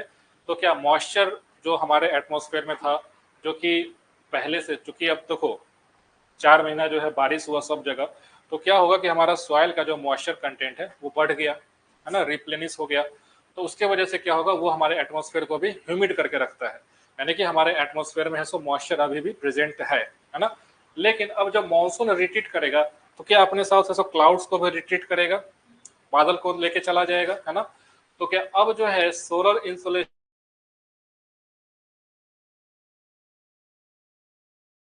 मिल रहा है क्या, नहीं मिल रहा है। लेकिन जैसे ये क्लाउडीनेस हटेगा तो सन रेज आना स्टार्ट हो जाएगा। तो अक्टूबर के समय क्या होगा कि आपका अभी भी जो है सॉइल मॉइस्चर ये सब है सो ज्यादा है, इस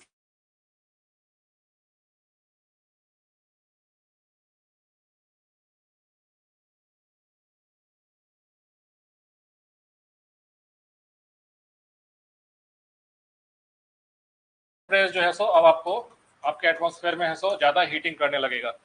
तो एक तो ह्यूमिडिटी, ऊपर से सनरेज की वजह से टेम्परेचर बढ़ेगा, तो थोड़ा सा अनकंफर्टेबल वेदर हो जाता है, उसी को अक्टूबर हीट कहते हैं। समझ में आ गया। अक्टूबर के समय आप देखो जब मौसम रिट्रीट होने लगेगा तो उस समय थोड़ा सा आपको मौसम कुछ वैसा लगेगा, चिपचिपा टाइप का मौसम लगेगा, थोड़ा सा उमस टाइप का लगेगा, उसी को अक्टूबर हीट कहते हैं, that is because of the retreating of the monsoon. ठीक है ना। इस क्लास को कल कंटिन्यू करते हैं, कल मानसून को डिटेल में पढ़ेंगे कि मानसून का मैकेनिज्म क्या है, कैसे फॉर्मेशन होता है, क्या सब फैक्टर्स उसको इन्फ्लुएंस करता है ना। और आप लोग जो है जो लोग पहली बार ये सब चीज टॉपिक को पढ़ रहे हैं, तो एनसीईआरटी का जो है इंडियन ज्योग्राफी का जो किताब है उसको आप पढ़ के आइएगा, है ना। क्लाइमेट एंड वेजिटेशन करके एक चैप्टर होगा, उसको आप पढ़ के आइएगा। तो वहां से और भी चीजें अगर आपके मन में डाउट होंगे तो उसको हम लोग और डिस्कस कर लेंगे। बाकी पढ़ के जरूर आइएगा एनसीईआरटी जो है। क्लास स्टक हो रहा है, मे बी वाईफाई की वजह से, अब क्या कर सकते हैं।